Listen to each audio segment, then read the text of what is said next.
Is the statement of the President fair?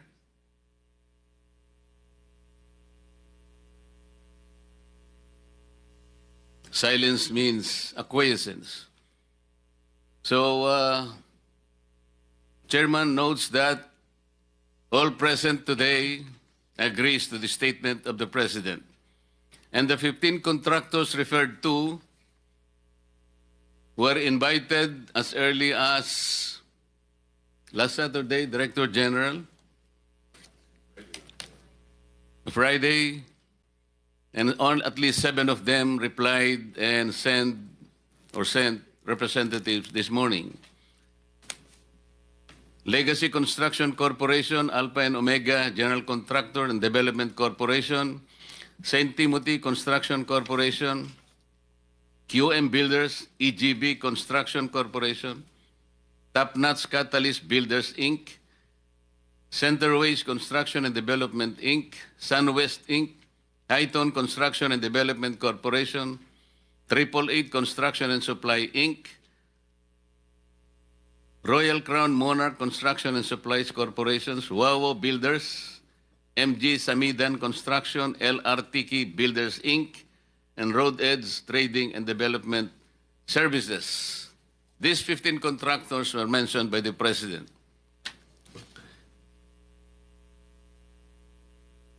The President also noted that 5 of these 15 contractors have projects in almost all regions nationwide.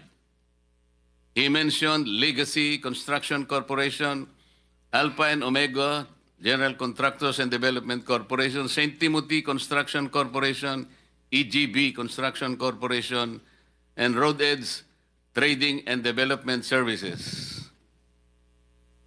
Is the President correct?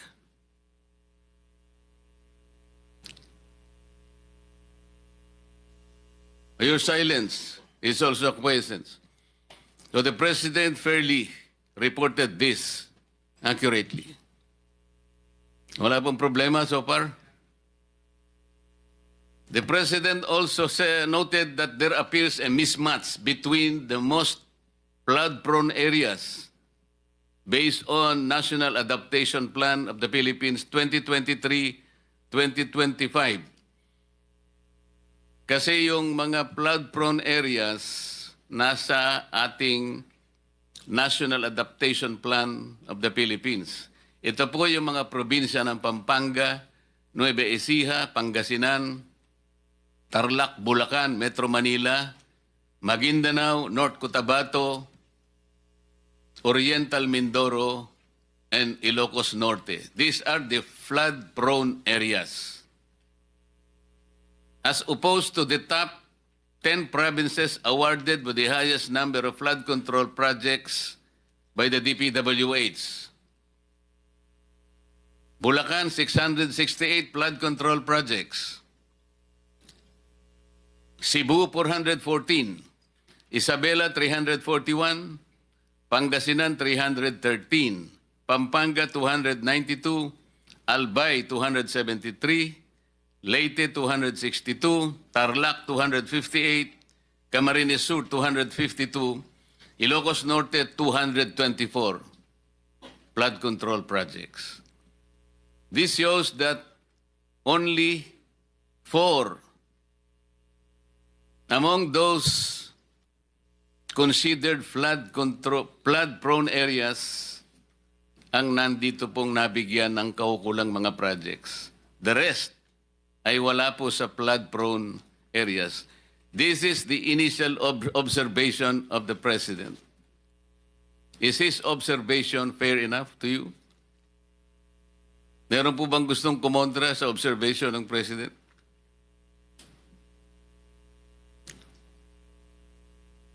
So silence is acquiescence. Ang sabi pa ng Pangulo, more than 350 billion or 6,021 flood control projects do not specify the exact type of flood control that is being built. Halimbawa po, kung repair works yun, o kaya cut-off channel, o dikes, o drainage structures, flood mitigation structures, retarding basin, revetment, slope protection structure, spur dikes, waterways, or embankments. Walang ganun eh. Sabi niya, hindi mo lang dinidescribe ito eh. 350 billion worth of projects defy basic description. Or 6,021 flood control projects. Many of these projects are in different locations but have exactly the same contractor and contract cost. This is disturbing. This is one of the initial observations of the President. Do you believe this is also a fair assessment? Oh, walang kumikibo sa ating mga resource person. I think this is a fair assessment coming from the office of the President.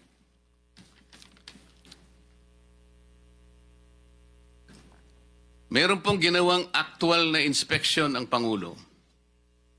In Kalumpit, Bulacan. Lumabas po ito sa mga dyaryo. Initial inspection showed the dike appeared to have not followed the right specifications, sabi po dun sa dyaryo, of materials, and also appeared to have gaps in the dike that made it incomplete. Nagpakuha po ng scuba divers ang Presidente. This is what they call tactile inspection. Nakita po nila doon ang... Ito po nakalagay. Scuba divers were dispatched to assess the flood control project. They reported that the concrete underwater was of varying thickness and was shaddily built. The divers also reported the steel reinforcement were not driven into the river, so water is still flowed underneath. Let us break that down. Ang ibig pong sabihin nito, kahit kami po hindi naman inhinyero, karaniwang po sa inyo lahat ngayon ay engineer, hindi po nasunod yung specification. Dito lamang po lumilitaw yung mga tinatawag na seat piles. Hindi po ibinaon sa tamang lalim. Ano pong ibig sabihin nun? Karaniwan po, and I think you will all agree, 6 meters po yung seat piles eh. Talaga pong pipiliting ibaon yun. Yung 5 na metro ibabaon mo, maring ang lilitaw na lamang na nakikita mo is 1 meter. What is the significance of that? Kasi kinakailangan ma-address mo yung scouring ng river. Pag hindi umabot, ando sa punto na yung cascading waters will be gradually eroding the soil, ang lalabas nun, nakabitin na yung inyong nakabitin na yung seat piles na kunwari ibinaon nyo ng 5 meters. Ano mangyayari kung nakikita na po yun? Babagsak po talaga yung slope protection na inilagay ninyo. Ito yung kaawa-awang kalagayan nito eh. Nakita pa po yung Upon tactile inspection, the drivers found that the beam was no longer connected to the seat pile support. Yung beam na sinasabi niya, this is the apron. Tama po ba yun? The apron is the basic structure that will hold the seat piles. Kung wala po yung apron na yun, na magkukonect dun sa slope, walang integrity yung project na ito. Babagsak at babagsak ito. Mamaya po meron kaming ipakikita sa inyo kung bakit ganito kalala ang problema ng ating bansa.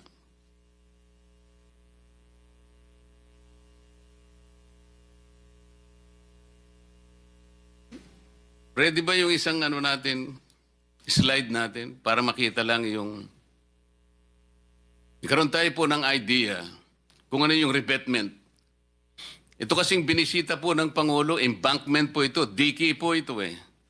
Yung embankment po, pangkaraniwan pagka dike, ginagamit din kahit na mga tricycle lang, mga motor nakakadaan. Pero dapat merong slope protection yun eh. Pagka yung embankment lang, pagkatapos yung binaon yung bakal, wala pa rin, magigiba yun.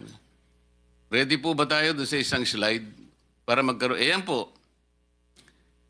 Ano po yung tawag dyan, Secretary Bunuan? Di ba revetment yan? Revetment, Your Honor. Ayan po, ang kaawa-awang kalagayan ng revetment, meron pa pong nota dyan sa nagbigay sa akin. 80% lupa, 15% semento, plus 5% bakal equals pera. Ano po dapat yung reinforcing bars nitong revetment na ito? Kasi po wala eh. Kahit na po siguro kawayan lang, wala yan eh. Tingnan po ninyo. Wala pa po tubig ito. This is supposed to be, siguro medyo river po ito eh. Tatagal po ba ito, Secretary? Itong ganito? Hindi siguro, Your Honor. I think this is a failure of the structure in itself. So, dapat wala nang siguro. Tsakin mo. Tatagal ba ito? Hindi po. Alam po nyo kung saan ito? Kayang-kaya naman po ninyong ma-identify. Nasaan po yung mga district engineers nyo? Para wag na po sabihin kung kanino galing yan. Kasi malalaman din po natin yun eh. Why do you think the contractor of this project adopted this kind of anomalous activity? Marami pong ibig sabihin yan eh. Meron tayong kasabihan, Chair Erwin, the picture paints 1,000 words. Dito po, hindi words, perang nakalagay. Ano? 80% lupa plus 15% semento, 5 plus 5% pera, 5% bakal. Ano daw, Chairman? Oo nga, equals?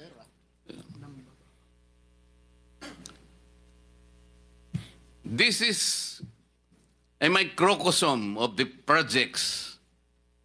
I think this completely represents the project na ginagawa po ngayon. Kaya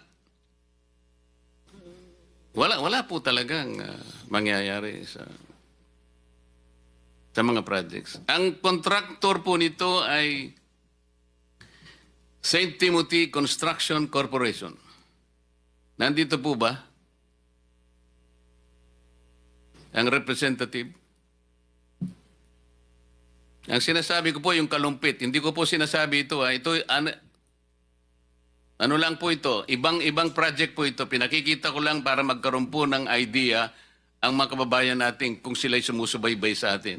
Pero yung sinasabi natin sa Kalumpit, Bulacan kanina, ang contractor po, ito yung embankment, is St. Timothy Construction Corporation. Meron po bang representative ngayon?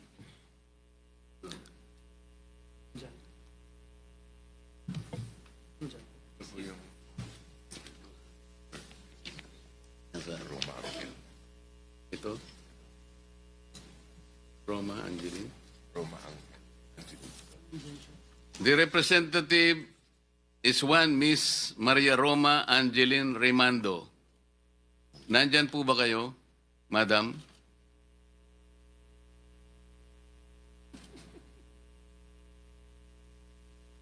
Nawala po kayo? Kanina po. Wala. Wala pala sila.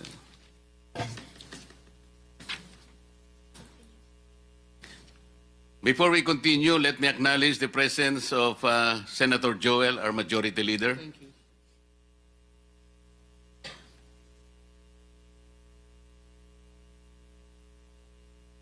Before I continue, some of my colleagues would like to make short opening statements, no longer than 2 minutes.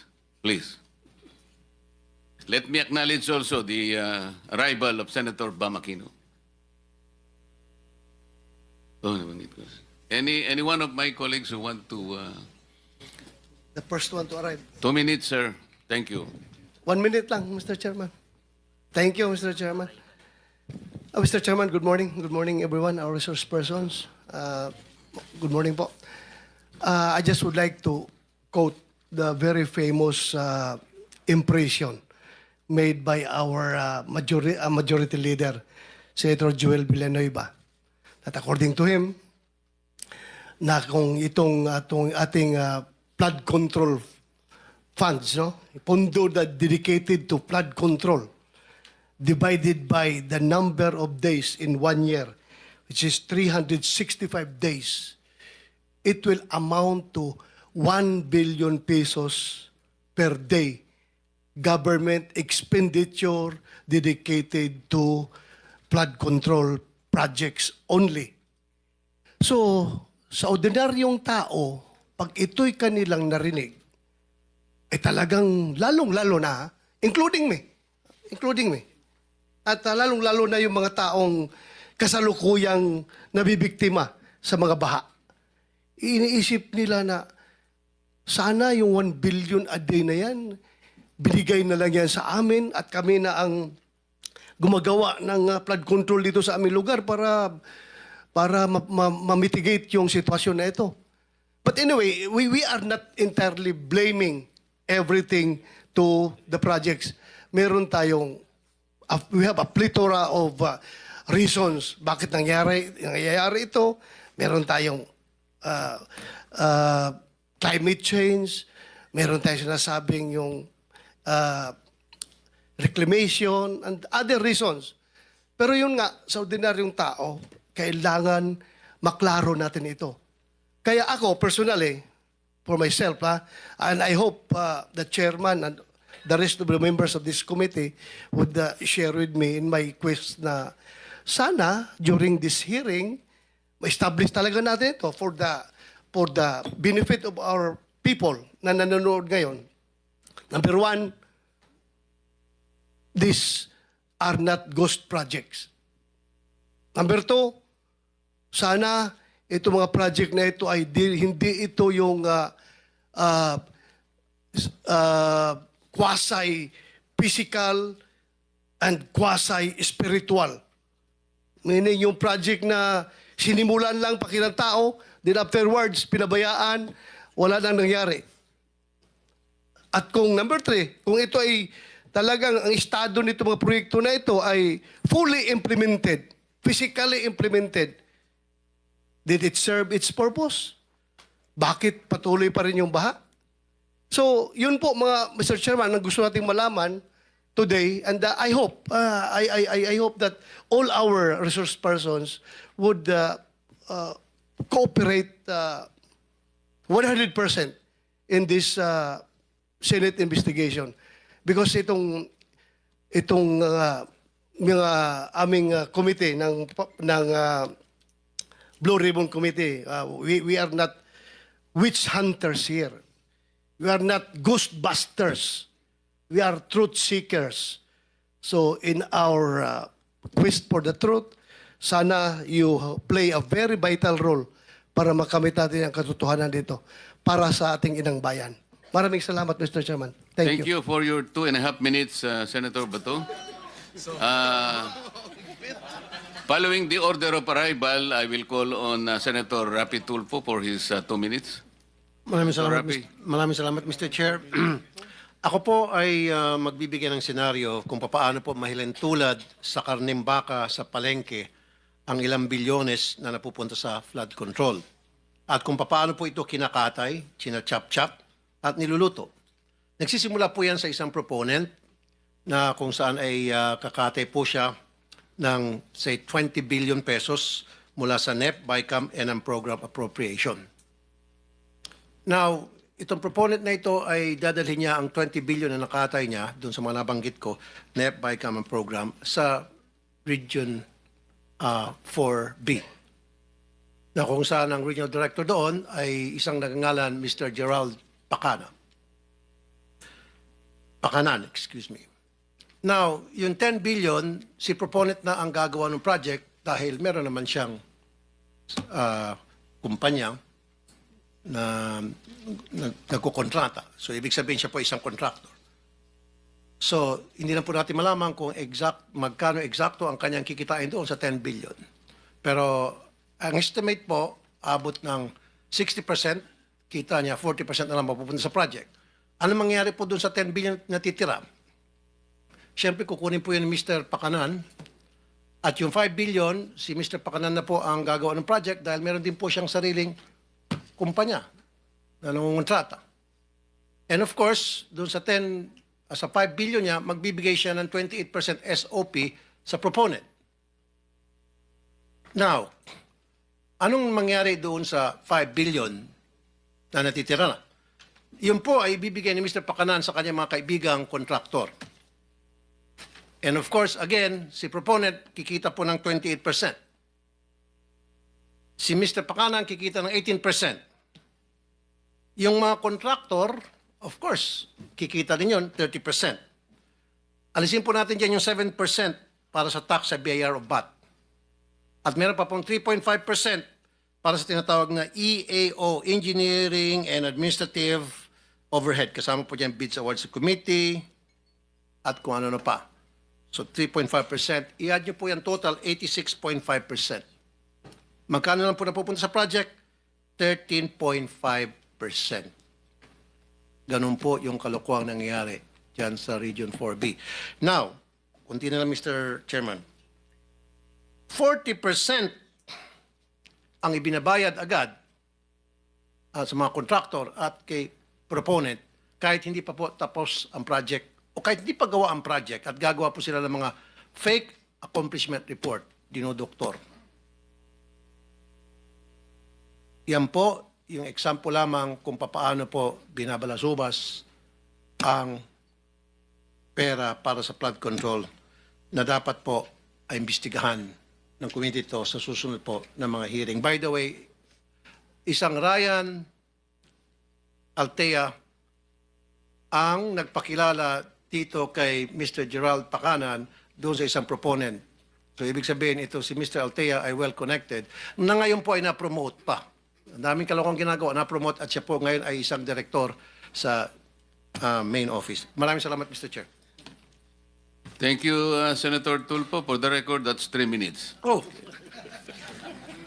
Before I continue, let me acknowledge the arrival of our Senate President pro tempore, Jingo Estrada.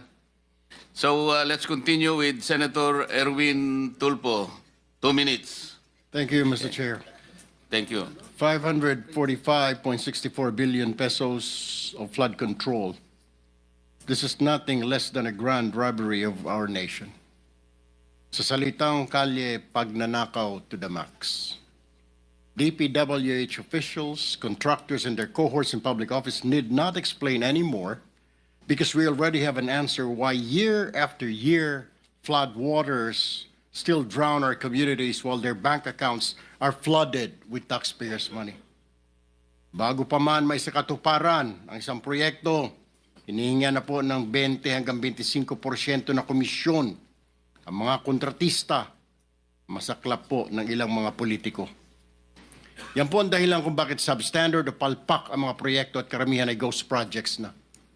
Ang sistemang ito dumadaan mula sa politiko, undersecretaries, regional director, district engineer hanggang sa project engineers. At sa bawat opisyal na dadaanan pa ng flood control project na ito ay nakakaltasan pa ito ng 2 hanggang 5%. Halimbawa, kung ang proyekto ay pinondohan ng 100 milyon, nasa 40 to 30 million na lang po ang halaga nito pag nagawa na dahil sa mga komisyon o kickback simula sa itaas hanggang sa ibaba. At kadalasan ay ghost project na lang ang flood control. Let me ask, sino-sino ang kumita habang libu-libong Pilipino ang nalulunod sa baha? Mr. Chair, we cannot hide behind technicalities anymore. Names must be named, heads must roll. The Filipino people are tired of endless excuses and lies while corruption continues to thrive. Ilan sa mga government projects ng DPWH ay sila mismo ang gumagawa o tumitira nito na kung tawagin nila ay in-house construction. At ang resulta ng in-house construction na ito ay ghost projects nga. Ilan kasi sa mga opisyal dyan ay mga kontratista o di kaya mga construction company. Ito ang dahilan kung bakit napakaraming mga bilyonaryo at bilyonarya sa DPWH na nagmamayari ng eroplano, daan-daang milyong halaga ng mansyon sa mamahaling subdivision sa Metro Manila. may kasama po pong kasino. At kapag natalo sa kasino o sa sabong, hindi niya nararamdaman kahit milyon ang talo. This committee, Mr. Chair, must not only expose the truth, but also ensure that those guilty are punished, whether they are past or present officials, contractors or protectors in higher office. Kung may nakinabang dito, hindi po ang bayan, kundi ang mga magnanakaw sa pamahalaan. And today, this Blue Ribbon Committee, Mr. Chair, shall make sure that this is the day of reckoning. Tamaan na po ang tamaan, kaibigan, kasamahan, kamag-anak o matataas na opisyal. Justice must be served. Maraming salamat, Mr. Chair. Thank you, Senator Erwin.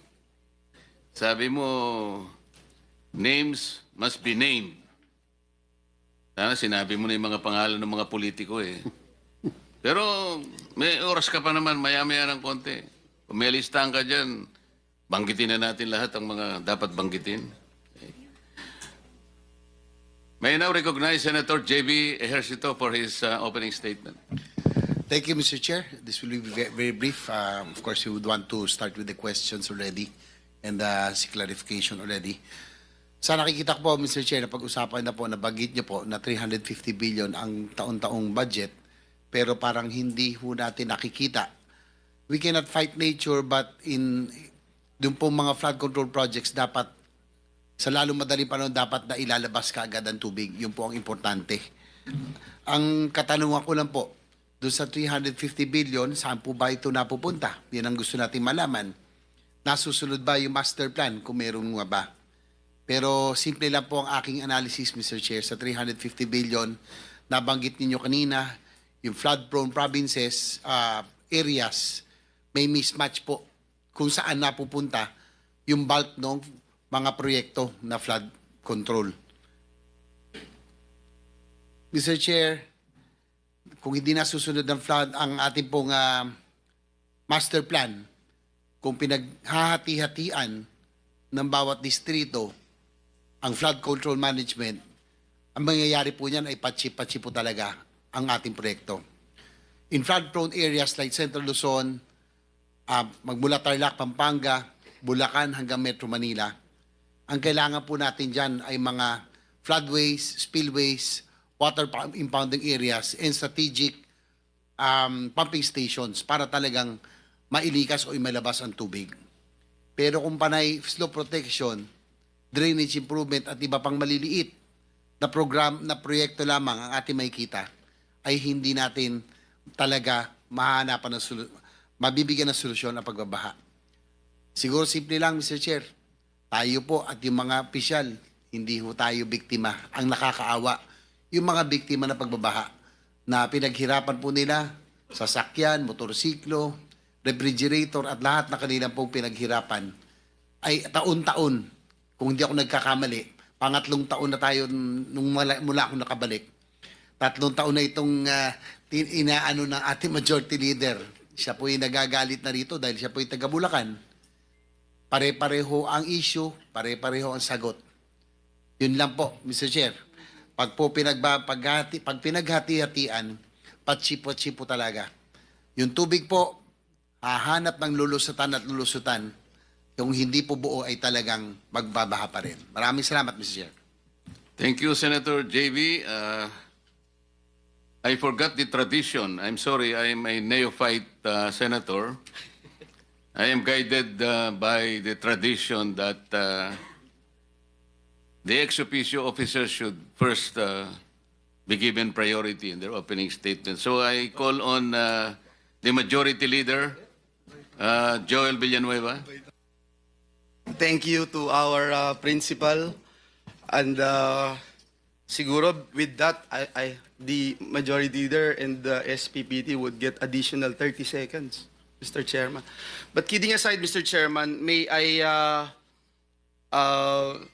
just direct the attention of everyone to the screen? Maikling-maikli lang po ito. We can play this video, please. Hindi tama, palpak ang ating flood control program. Meron po tayong 183 billion na budget ang DPWH alone. Hindi kasama ang DENR, hindi kasama ang ilang ahensya ng pamahalaan. And yet, tingnan nyo, dito sa Bulacan, about 1.7 billion. Pero halos lahat po ng towns, lubog. Dito sa Kalumpit, lahat ng barangay, lubog. Dun sa Hagonoy, lahat ng barangay, lubog. Mr. Chairman, ito pong video na ito ay hindi ngayong taon, hindi nung isang taon, kung hindi almost more than 2 years ago, Mr. Chairman, August 1, 2023. Kasama po dun sa video na yon yung aming gobernador, Governor Daniel Fernando, Mayor Lem, na Kalumpit, Bulacan. And just recently, the President went there. Kasama pa rin si Governor at si Mayor at nakita pa rin, Mr. Chairman, na wala hong nangyayari and it's getting worse. Another video that I'd like to share, Mr. Chairman, can we play the next video? Very short lang, Mr. Chair. Pero wala ko silang... Si Senate Majority Leader Joel Villanueva gigil na gigil dahil drawing lang umano ang napala sa apela nilang proyekto kontra baha. Gayong may 183 billion pesos na pondo ang DPWH ngayong taon. Nagpondo po ako ng feasibility study. It took them 2 years bago magawa yung feasibility study. After na magawa yung feasibility study, ginawa ba? Hindi po. Ngayon ba ginagawa? Hindi din. Pero bukod sa flood control budget, meron ding flood mitigation at foreign assisted project funds ang DPWH na pag pinagsama-sama, papalo sa 280.6 billion pesos ngayong taon at 265 billion pesos sa 2024. Mr. Chairman, August 9 po yan, 2023. 2025 na po ngayon, Mr. Chairman. At nakakalungkot po, Mr. Chairman, dahil sabi nga po ni Senator JV, 3 taon na po na para ho akong sirang plaka, paulit-ulit ho dito. And that's why I thank you, Mr. Chairman, for calling this hearing because I know that a lot of people, especially our people from the great province of Bulacan, are expecting results. Last na po, Mr. Chairman, meron pa pong isa na binanggit tayo dito sa bulwagang ito, if we can play it. Just few seconds.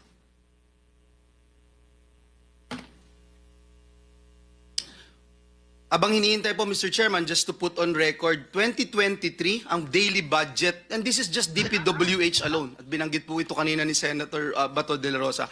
In 2023, just DPWH alone, 1.079 billion a day budget. A day budget. 2024, DPWH alone, 1.342 billion pesos a day budget. 2025, this year, Mr. Chairman, 1.377 billion pesos a day budget. A day budget, DPWH alone. In the NEP for this coming 2026, in the NEP, 1.08 billion pesos a day again in the DPWH alone, Mr. Chairman. Can we play this video, please? Management, National Government Budget. Ngayong taon po, 2024, mas mataas po ang inilaan na budget ng Kongreso para sa DPWH alone. Dito po sa flood management, nasa 1.35 billion kada araw. Meron po ang DENR, meron din po ang MMDA, meron din po ang PAG-ASA, meron din po ang Climate Change Commission. Aabutin po ito ng 1.44 billion kada araw. Hindi na po band-aid solution ang ating kailangan. Hindi po natutuwa yung mga kababayan natin na dinadala natin sila sa evacuation center. Kahit may dala po tayong relief goods, hindi na po sila natutuwa. Di naman po nila gustong pumipila lagi para makakuha ng relief goods, Mr. President. Wala na pong gusto na pumipila para makatanggap ng relief goods. Ang gusto nila, solusyon. Hanggat wala po tayong klarong solusyon o master plan, mananatili po itong unli baha. Pero hindi po only ang resilience ng ating mga kababayan. Hindi po only ang ating pondo. Hindi po only ang buhay ng ating mga kababayan. Mr. Chairman, July 29, 2024, ang privilege speech na yan. Mr. Chairman, I can go on and on. I have few more videos to show pero hindi ko na po i-show lahat, Mr. Chairman. Alam po ni Secretary Bonoan yung 3 beses na mga pagdinig dito. Tinalakay namin yung assessment, tinalakay namin yung paggawa ng feasibility study.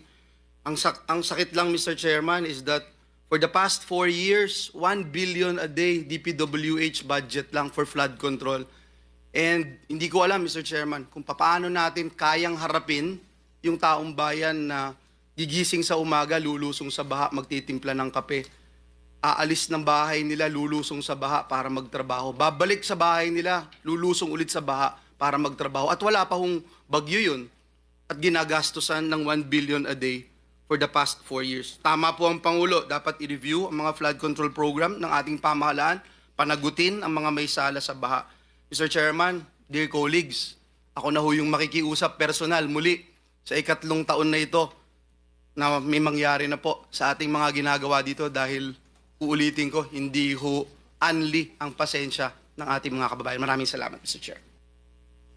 Thank you, Senator Joel. The next is Senator Jingo Estrada, Senate President pro tempore. Thank you, Mr. Chair. I will just waive my opening statement, but I would like just to ask one question. Are the contractors that were invited by this committee present?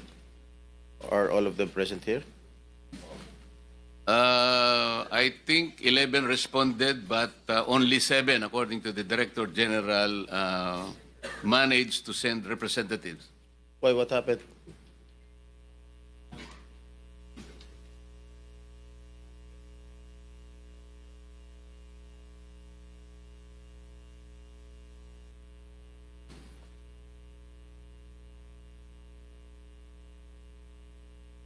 Karamihan sa kanila, Senator Jinggoy, nagkasakit lahat. Iba siguro ni nervyos. Sana So, Mr. Chair, with that, I move that we subpoena them for next hearing. ng motion okay. si Senator Bato na So I will just waive my opening statement so we can proceed with the questioning of these officials concerned. Mr. Thank you, Chairman, just a quick intervention to the subpoena. May I recommend to our the Senate President pro tempore to subpoena the owners of the corporations, not merely representatives. Kasi na subukan na natin dito yan, pag representatives, wala hong isasagot ho yan. So doon po sa General Information Sheet, the Articles of Incorporation, nakasulat ho doon sino may-ari, papuntahin ho yung may-ari at saka presidente ng kumpanya. I so move. Yes, I agree with the suggestion of Senator Gatchalian. I second the motion. as practicable, let us invite the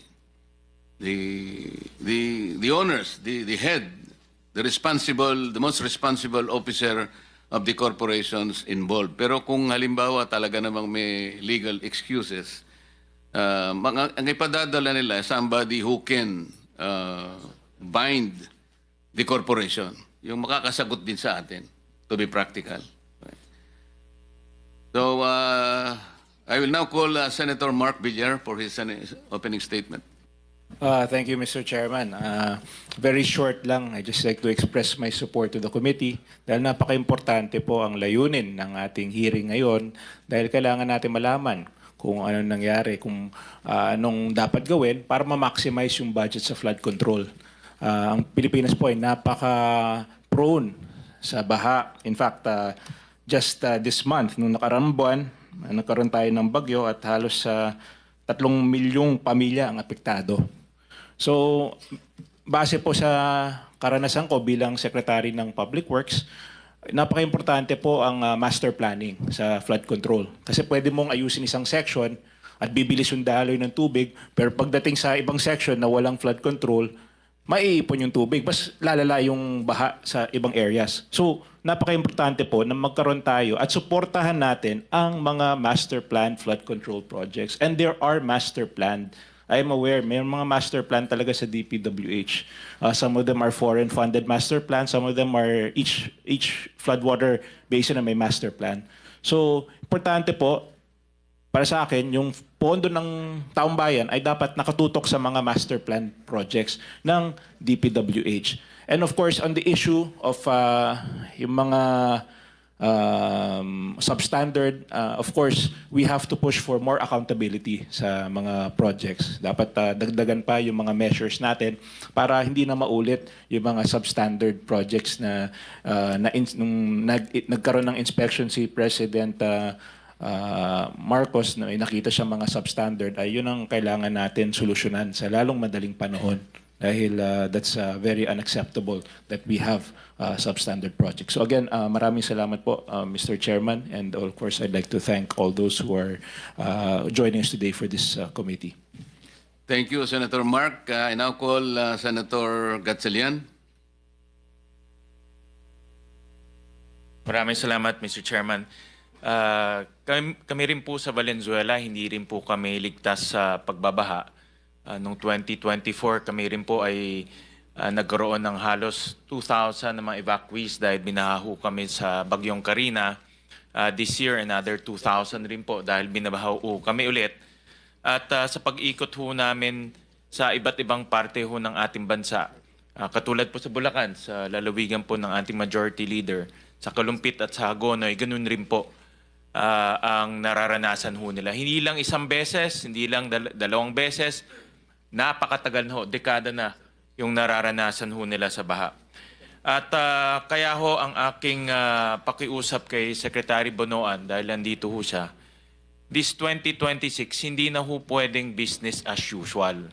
Hindi na ho natin pwedeng ulit-ulitin yung ginagawa ho natin sa loob po na napakaraming taon na. Nakita ko ho, this 2026 budget, meron na naman 274 billion pesos for flood control. Hindi ho kami magdadalawang isip, i-zero ho to at ilagay na lang ho sa mga eskwelahan kung ang itong flood control ay magiging ampaw lang na flood control at hindi ho magiging epektibo. Dahil kung gagastos ho tayo ng 274 billion sa ampaw at hindi epektibong proyekto, ilagay na lang ho natin sa paaralan dahil yan po yung aming pinaglalaban ni Senator Bam Aquino para po makumpleto na ho natin mga pagkukulang ho natin sa ating paaralan.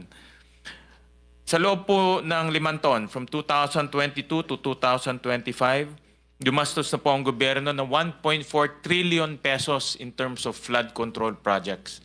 1.4 trillion pesos, 1/6 of our budget pumunta ho sa flood control projects. Pero wala hong nakikitang resulta at hindi nararamdaman po ng ating taong bayan. Kaya ang aking pakiusap po kay Secretary Bonoan, tama na ho yung paulit-ulit na problema. Dahil nasasayang po yung ating pera. At ang tao mawawalan ng tiwala at kumpiyansa sa pagbabayad ng buwis. Kung makikita ho lang nila na yung binabayad nilang buwis, pupunta lang po sa mga ampaw at hindi epektibong project. So mamaya, Mr. Chairman, meron po akong mga nakitang mga problema sa pag-award nitong mga proyekto at ipapakita ko na lang ho mamaya, Mr. Chairman, sa ating pagdinig. Maraming salamat po. Thank you, Senator Win. Let me acknowledge the arrival of the gorgeous Senator Amy Marcos. As usual, late ka na naman. I now call on Senator Bongo for his opening statement. Sir. Salamat, Mr. Chair. I fully support the objectives of this hearing. I want to commend our chairperson, Senator Rodante Marcoleta, for prioritizing this important issue before us. I agree with as Vice Chairperson of the Senate Committee on Finance and Vice Chairperson of the Senate Blue Ribbon Committee. I agree with Senator Gatchalian. Babantayan po namin itong budget for 2026 at bilang chairman ng Committee on Health, di na po bago sa ating bansa ang paghagupit ng mga bagyo at hindi na rin po bago sa atin ang pagbaha. Pero Mr. Chair, I share the observations that despite billions of pesos for funding for flood control projects, flooding becomes worse. Mas lalo pang tumataas at yung mga lugar na dating hindi naman kadalasang binabaha ngayon ay binabaha na rin. Taon-taon, pataas ng pataas ang budget para sa flood control pero pataas ng pataas rin po ang pagbabaha. At yung baha dyan sa PGH, pakita lang yung picture, hindi po na-address. Sana bigyan po ito ng priority ninyo mas malapit naman po ito sa atin at mas nakikita nyo, yung pondo po sa health is less than triple ang budget ng DPWH kumpara sa health. At tuwing nagbabaha po ay hindi lamang nakaka-apekto sa mga pagmamayari at kabuhayan ng ating mga kababayan, nilalagay nyo rin po sa alanganin ang buhay ng mga kababayan natin na biktima ng bagyo. I am also particularly concerned the reports of increasing number of leptospirosis cases overwhelming our hospitals. Sa kaikot ko sa mga hospital, sila ang binabaha. Pero yung budget ng health sa ngayon, halos triple ang budget ng DPWH kumpara sa health. 880 billion ang DPWH, 313 billion lamang po ang para sa health. Sana ilaan na lang po ang pondo na mapapakinabangan po ng taong bayan para sa health sa pagtatayo at pag-upgrade po ng mga hospitals, medical assistance at PhilHealth benefits. Mas baha nga sa mga hospital ngayon, hindi naman na-address until now. At I agree with our majority floor leader noong August 9, 2023 pa lamang ay nanawagan na tayo sa DPWH. Pakita ko lang po sa screen yung video nung hearing, no? Ito. Then, ang hiningi lang po natin ay accomplishment report nyo dito sa mga taong ito. And can you submit to the committee a copy of your master plan for your flood control programs? At gusto nating malaman kung wala ba talagang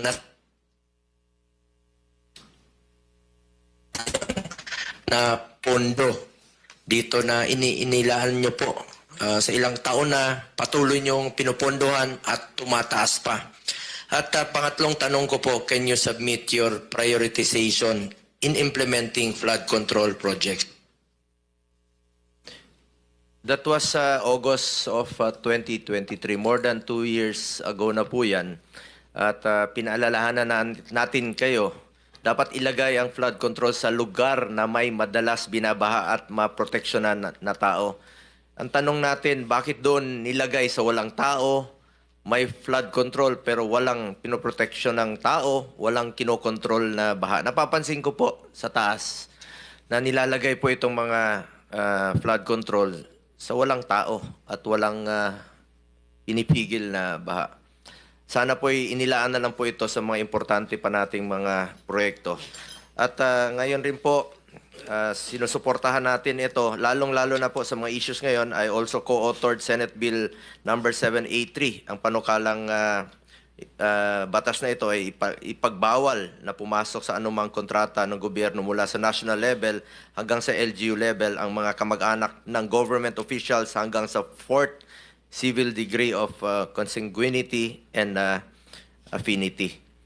To the DPWH, ay dapat po ayusin nyo po ang inyong master plan. Matagal na po yan na hinihingi natin, pero after ilang taon, nandiyan pa rin po itong mga flood control.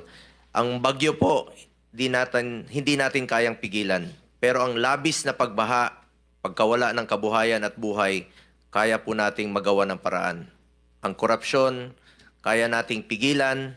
The flood problem demands the unwavering attention of the government.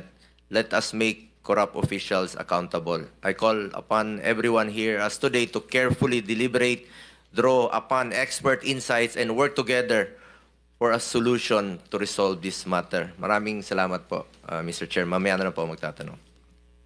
Thank you, Senator Bong. Before I call on Senator Bam, let me just make a clarification.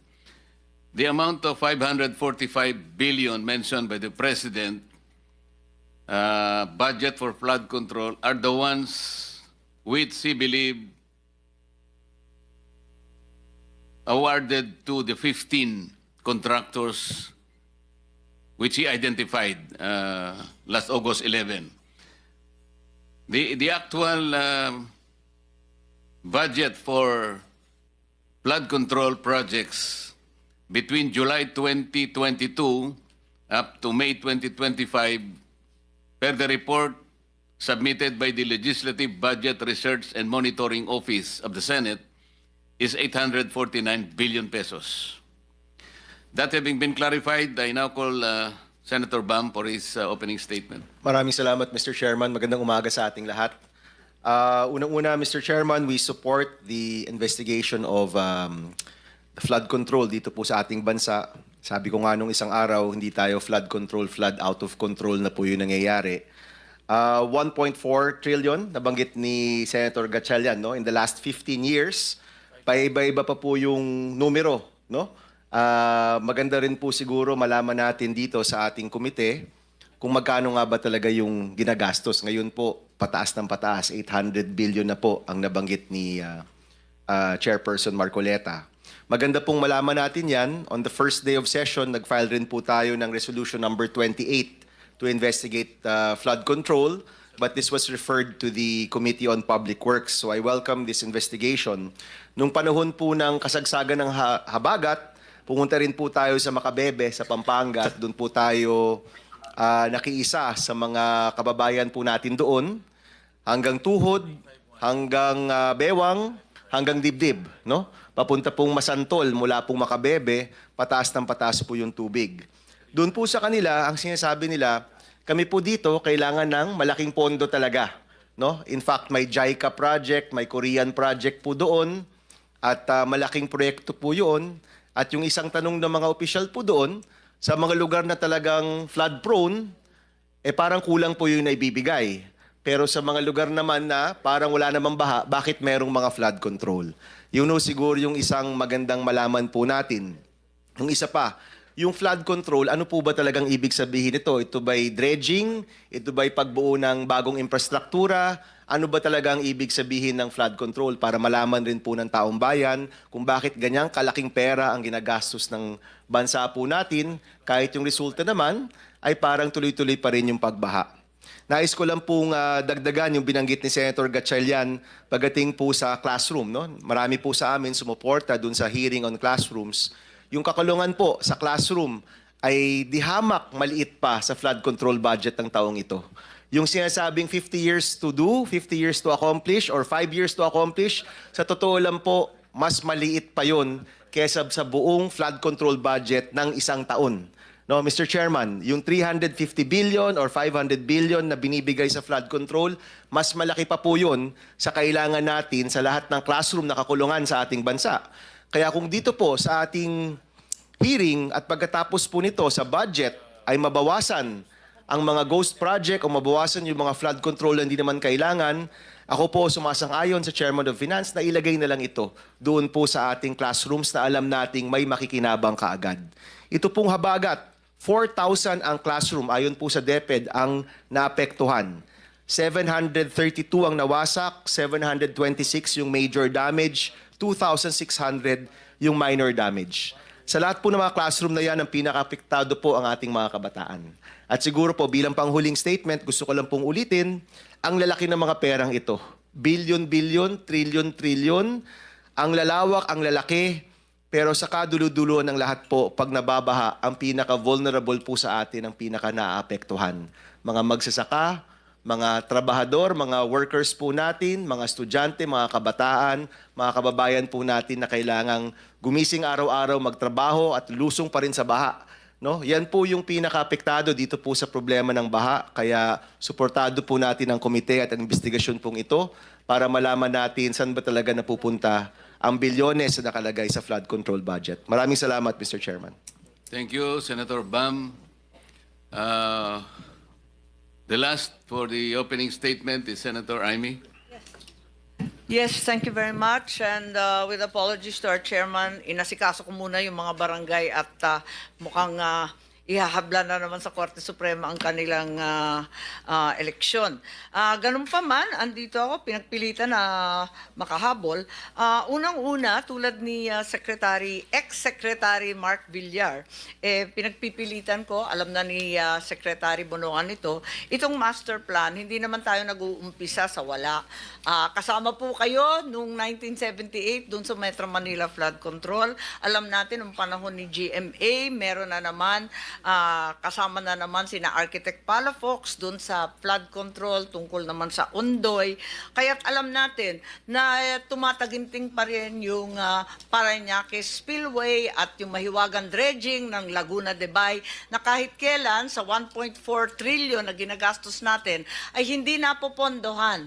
Ang laki ng aking inggit sa iba't ibang bansa na kalapit natin sa climate change efforts nila na pangkalahatan ng Singapore na meron ng barrage, meron pa silang Long Island Plan at meron naman ang Malaysia, ililipat ng buo ang kanilang capital na forever flooding sa Putrajaya, bagong lungsod.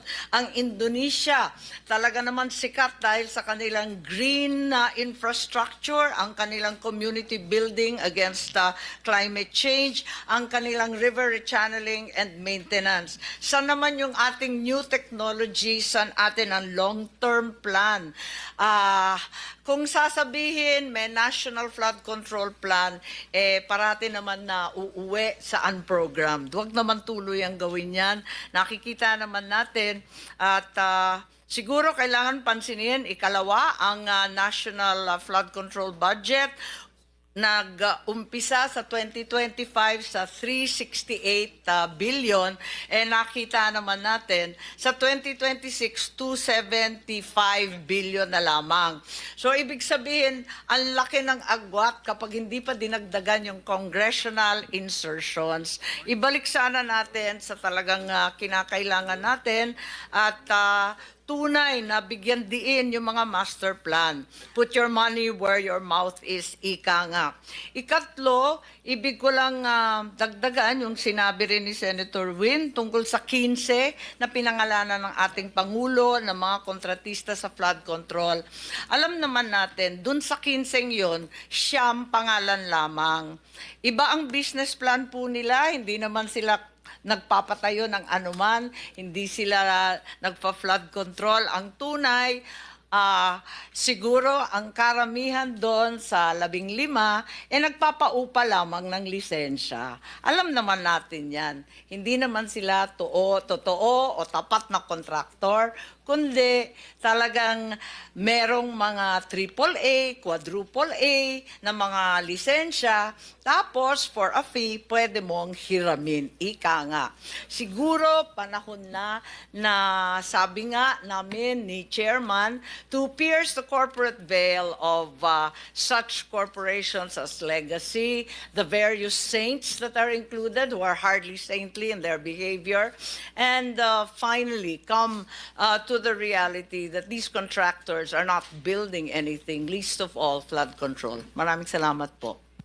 Thank you, Senator Aimee. I acknowledge the presence of Senator Minority Leader Tito Soto. And for your statement also, sir. Okay ka na? If you are ready. No, I'm here to listen, Your Honor. Okay. Thank you, Mr. Chairman. Incidentally, the Secretary of the DPWH intimated his desire to make a short statement.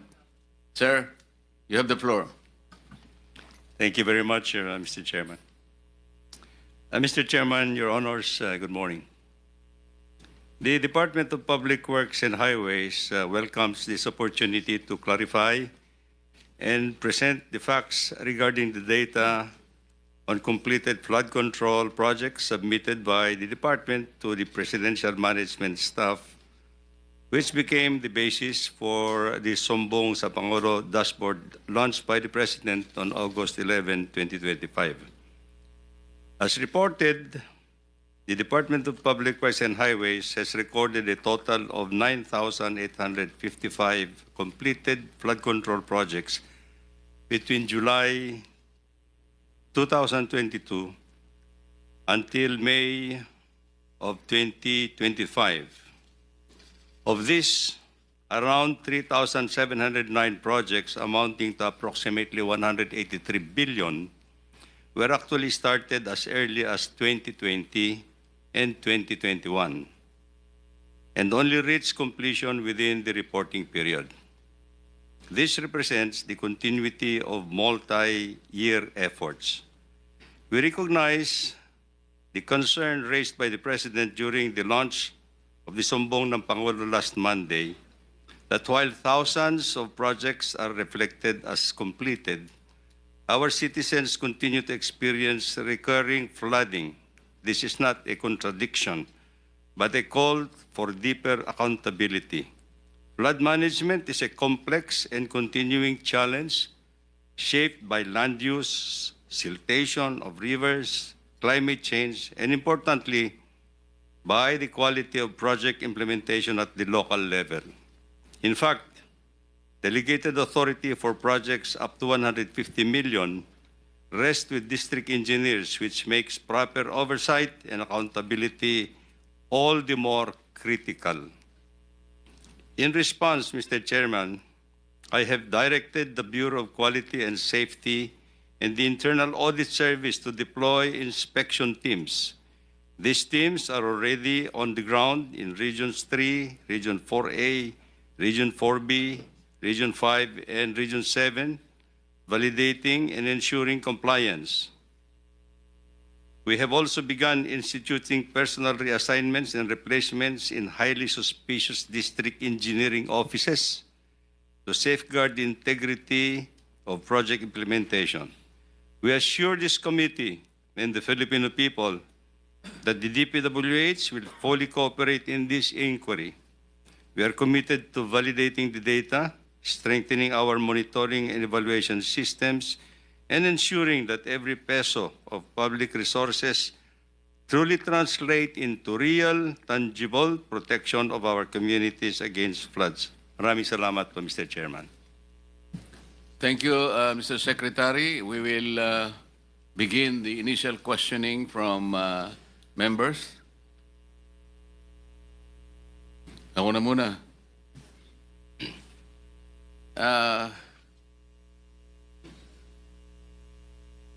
Mr. Secretary,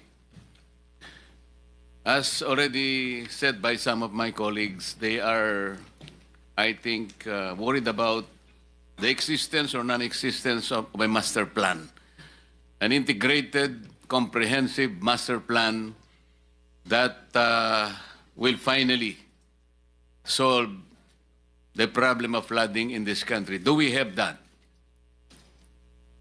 Mr. Chairman, let me qualify.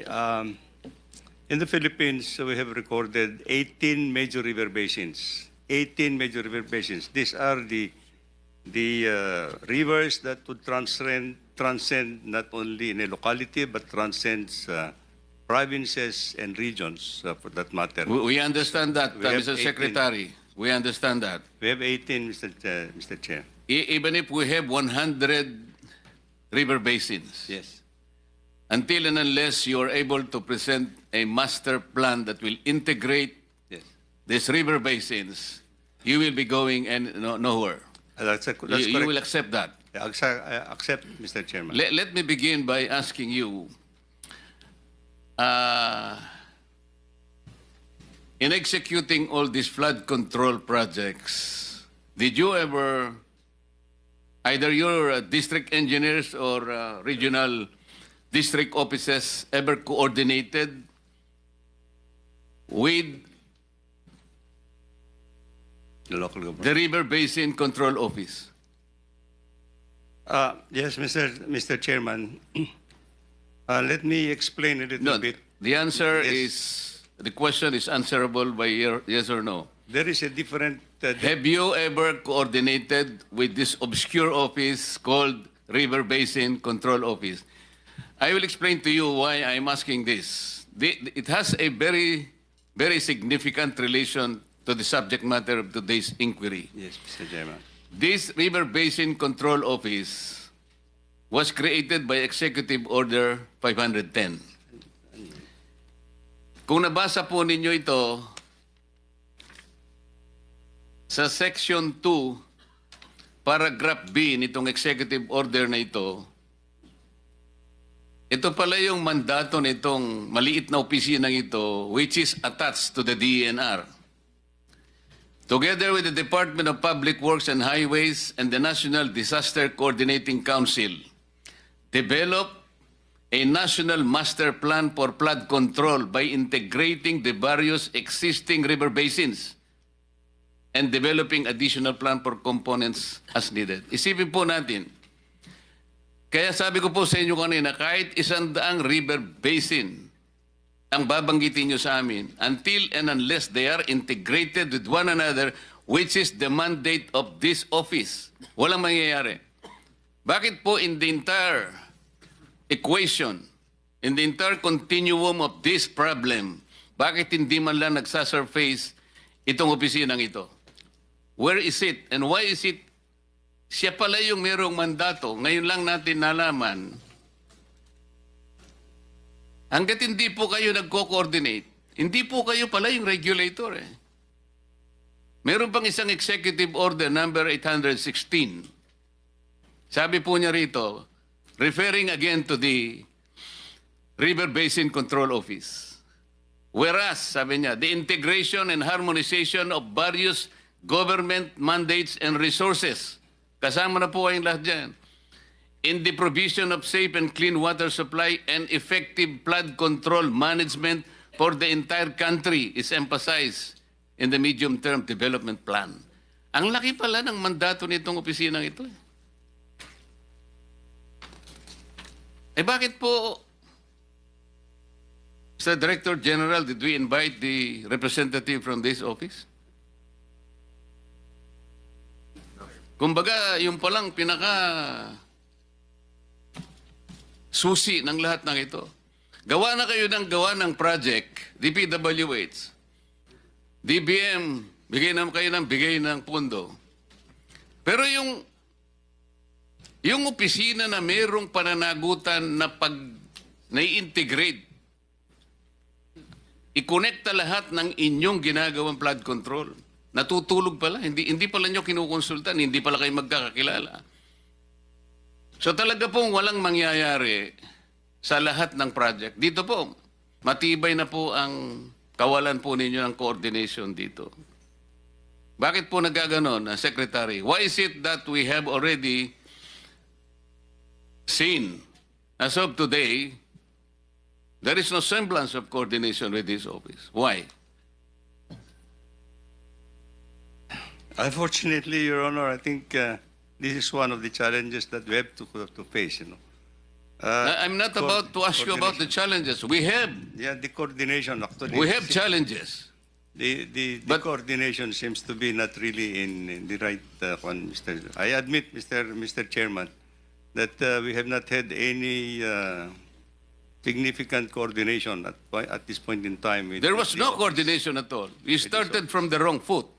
Kaya po pala ganito ang nangyayari. In the next hearing, we would like to know from this office, bakit po sa kabila ng lahat na ito pala ang kanyang pinakamandato, hindi niya nakuwang i-coordinate sa DPWH, sa DBM, and all agencies na may kinalaman para solusyonan ang pagbaha sa bansang ito. Siya yung nawawala sa the entire question. Kasi po, Mr. Secretary, itatanong ko pa sa kanya sana kung nandito siya. How do you classify the rivers in this country? Meron tayong national rivers, meron po tayong municipal rivers. Is that correct? That's correct, Your Honor. We have 18 major river basins, as I initially pointed out. We have 403 principal rivers all over the country, and I think we have more than 4,000 small rivers, tributaries to the principal rivers. Not mentioning actually, of course, Mr. Chairman. Yes, Mr. Secretary, this is important because one by one, we will be able to look into the significance why we're supposed to see the difference between the national and the municipal rivers. Yes, Mr. Chairman. Yung mga national rivers po, ito yung jurisdiction ng national office. Yeah. Am I correct? Correct, Mr. Chairman. Yung municipal rivers, ano po ang, di ba LGU ito? That's correct, Mr. Chairman. Ngayon, ito po yung pinanggagalingan ng katakot-takot na corruption. I will tell you, palagay ko, alam mo na rin naman ito. Kung minsan po, at pangkaraniwan, hindi lang minsan, pangmaramihan na to, para sa ganon, makakuha sila ng project. Kasi wala namang project ang LGU. Wala siyang pondo eh. Ang gagamitin po nila na project, sasabihin niya, tributary to a national river. Kasi pag ginamit mo na tributary siya sa national river, kinukonekta mo siya doon eh. Makakakuha siya ng pondo eh. Tama po o hindi? Tama po, Mr. Chairman.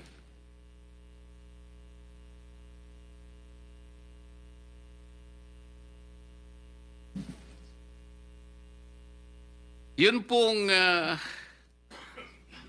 there are two kinds of flood control projects. One, those with feasibility studies.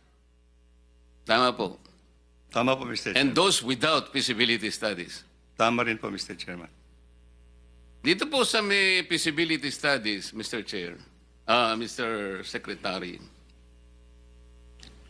yung request for funding normally comes from the Unified Program Management Office, Flood Control Management Cluster, UPMO, FCMC. That's correct? Correct, Mr. Chairman, yes. The amount of the project is more than the jurisdiction of regional directors. Hence, public bidding is in the central office. That's correct. That's correct, Mr. Chairman. Most of this funding are ODA funds, usually from the ADB. From various lending institutions, Mr. Chairman, not only with ADB. Yes. Correct, Mr. Chairman. Marami, but usually ADB din pinanggagalingan. Di ba? UPMO is headed by Yusek Emil Sadain. Yes, Mr. Chairman. Yes, sir. Thank you for your presence. FCMC is now headed by Director Ramon Ariola, Mr. Chairman. the third.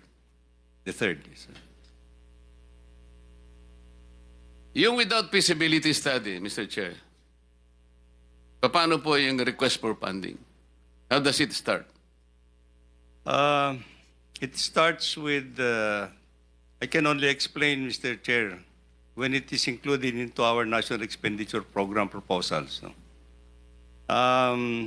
These projects would have undergone some prioritization at the provincial level, and then it has to be elevated to the regional development councils. And it will form actually the regional project proposals. From the regional project proposals, they will call out the priorities that will be equivalent to the allocated allocation for each engineering district or legislative district, Mr. Chair. Yung source nito, Mr. Secretary, is the regular fund. Tama?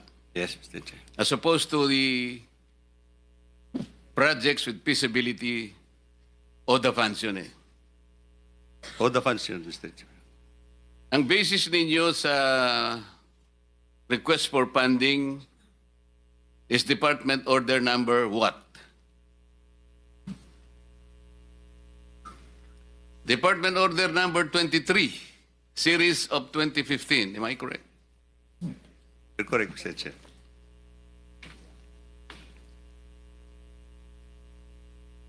Kasi po, Mr. Secretary, kaya po natin iniisa-isa ito para maintindihan nating lahat. Meron pong jurisdictional amount kasi. Yes. Yung district offices, district engineers offices, 100 million. Tama? 150 million level nila, Mr. 150. Chair. 150 million, Mr. Chair. O yung regional district offices, Above 150 to 400 million, Your Honor. national offices above what? No limit, Mr. Chair. No limit. Pero lahat po ng ito, Mr. Secretary, either ito po ay prosecuted by District Engineer's Office with the threshold amount as you have stated, regional district offices with the threshold amount, and national offices with unlimited amount. Lahat po ng mga contractors nito are required to have the SLCC. Am I correct? That's correct, Your Honor. SLCC is single largest contract completed, That's correct, Your Honor. which is based on the new government procurement plan or law, RA 12009. Tama po. Tama po, Your Honor. Meron po kayong implementing office. Ito yung UPMO, FCMC. Pagkatapos sa ilalim po nito, meron kayong project director. At pagkatapos meron pang project managers, may project engineers. That's correct, Your Honor. Sigurado po ba kayo na lahat ng mga projects na na-execute merong SLCC? Your Honor, these are foreign funded projects, and most of the engaged contractors dito are actually foreign contractors, Your Honor. Alam ko po yun, kasi yung ODA, meron silang funding provision. Yes, Mr. Honor. The contractor follows the personality or the nationality of the funding country. Parang karaniwan ganun eh. In bilateral agreements, Your Honor. Yes.